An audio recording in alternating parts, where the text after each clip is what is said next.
अगर तो आप अपनी फैमिली से प्यार करती हैं और गर्मी की लू से बचाना चाहती हैं तो फिर आप ये शरबत ज़रूर बनाएंगी।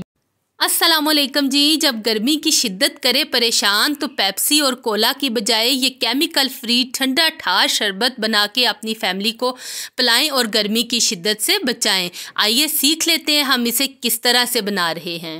मैंने यहाँ पे आधा किलो कैरियाँ ली हैं और इन्हें अच्छी तरह से धो लिया है। धोने के बाद सबसे पहले हम इनको छील लेंगे। ये वाला पार्ट इसका हटाएंगे और इसके बाद हम इसे इस तरह से छील लेंगे। कैरियों का सीज़न बहुत थोड़े टाइम के लिए आता है तो आप लोग भी ये शरबत ज़रूर बना के रखिएगा। कैरियों को छीलने के बाद अब हम इन्हें काट लेंगे और गुठलियाँ इसकी निकाल देंगे।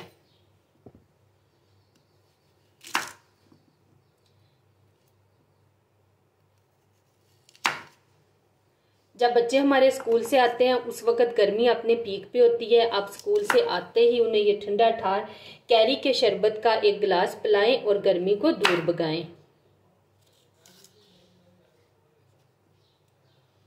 बहुत रिफ्रेशिंग होता है और इसके हेल्थ बेनिफिट भी बहुत सारे हैं।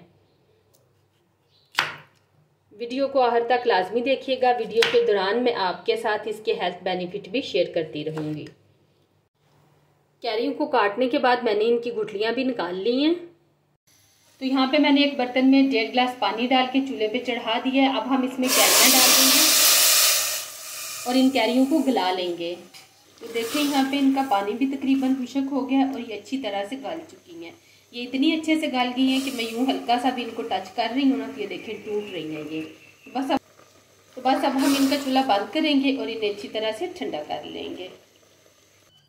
तो कैरियाँ यहाँ पे ठंडी हो गई हैं। अब हम इसमें एक मुट्ठी भर के पुदीने की पत्तियाँ डालेंगे। जैसे ही गर्मी बढ़ती है आप पुदीने का इस्तेमाल बढ़ा दिया करें। ये मैदे और जिगर की गर्मी को कम करता है। अब हम क्या करेंगे, एक ब्लेंडर में डाल के इसका एक पेस्ट तैयार कर लेंगे। तो यहाँ पे कैरियों का पेस्ट हमने तैयार कर लिया है। अगर आपको ब्लेंड करते वक्त मुश्किल हो तो आप इसमें थोड़ा सा पानी भी ऐड कर सकते हैं। तो चलें अब हम अपना नेक्स्ट स्टेप देख लेते हैं। अब हम एक बर्तन में डालेंगे 2 प्याली चीनी और सेम प्याली से ही मेजर करके 1.5 प्याली पानी और मीडियम हीट पे इसको गर्म कर लेंगे। हमने इसका 1 तार या 2 तार का शीरा नहीं बनाना, बस हमने इसको इतनी देर पकाना है कि चीनी का दाना इसमें मिक्स हो जाए। तो चीनी यहाँ पे पानी के साथ मेल्ट हो गई है, इसका दाना बिल्कुल खत्म हो गया है। अब हम क्या करेंगे, जो हमने कैरी का पेस्ट तैयार करके रखा था वो इसमें ऐड कर देंगे। तो शरबत को और ज़्यादा टेस्टी बनाने के लिए हम इसमें कुछ स्पाइसेस ऐड करेंगे। काली मिर्च का पाउडर जाएगा 1/2 टीस्पून। सौंफ का पाउडर हम डालेंगे 1 टीस्पून। सौंफ के फवायद हर कोई जानता है, ये सेहत के लिए बहुत अच्छी होती है। जीरा डालेंगे 1 टीस्पून भुना और पिसा हुआ। सब्ज़ इलायची का पाउडर 1/2 टीस्पून।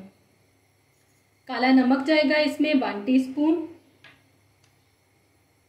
काला नमक भी हाजमे के लिए बहुत अच्छा होता है और रेगुलर नमक जो हम खानों में डालते हैं वो भी इसमें डालेंगे 1 टीस्पून।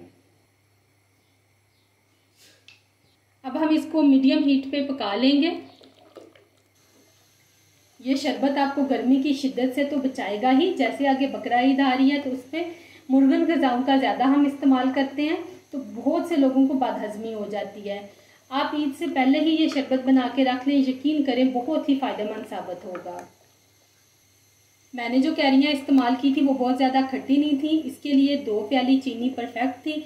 अगर आपकी कैरियाँ ज़्यादा खट्टी हों तो आप टेस्ट करके उसमें मज़ीद चीनी ऐड कर सकते हैं। तो जी यहाँ पे मुझे 3 से 4 मिनट लगे हैं और कैरी का शरबत बन के यहाँ पे तैयार हो गया है। अब आपके माइंड में ये क्वेश्चन आ रहा होगा कि पता कैसे चलेगा कि ये डन हो गया है। आपने क्या करना है कि इस तरह से थोड़ा सा फिंगर के ऊपर लेना है और इसको ये देखें यूँ ये चिपक रहा है इसके साथ ना, तो इसका मतलब ये है कि ये तैयार हो गया। अब हम इसका चूल्हा बंद करेंगे और इसको ठंडा कर लेंगे। आपने इस बात का ध्यान रखना है कि आपने इसे बहुत ज़्यादा कुक नहीं कर देना कि इसमें तार बनने लग जाए। बस इतना ही हो कि ये हल्का हल्का सा फिंगर के साथ चिपकने लग जाए। तो जी ये यहाँ पे मुकम्मल तौर पे ठंडा हो गया है। अब हम इसमें 3 टेबल स्पून नींबू का रस डालेंगे और इसको मिक्स कर लेंगे। नींबू का रस डालने से क्या होगा कि इसके ऊपर चीनी की तह नहीं जमेगी। बहुत ही रिफ्रेशिंग शरबत ये बन के तैयार होता है। कैरियाँ ख़त्म होने से पहले पहले आपने इसको ज़रूर बनाना है और अपनी फैमिली को गर्मी से बचाना है। तो इसको स्टोर करना भी नहायत आसान है। आप किसी भी एयरटाइट जार में डाल के इसको लंबे टाइम के लिए स्टोर कर सकते हैं। अगर आप इसको फ्रिज में रखें तो ये 1 साल भी आपका खराब नहीं होगा।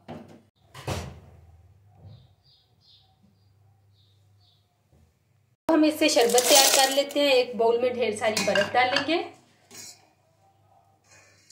और जायके के मुताबिक तैयार किया हुआ कैरी का शरबत डाल देंगे।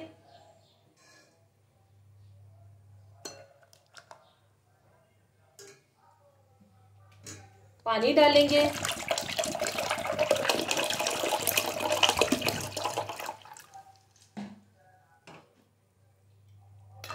मिक्स करेंगे और यहाँ पे मज़ेदार सा कैरी का ठंडा ठार शरबत बन के तैयार हो गया।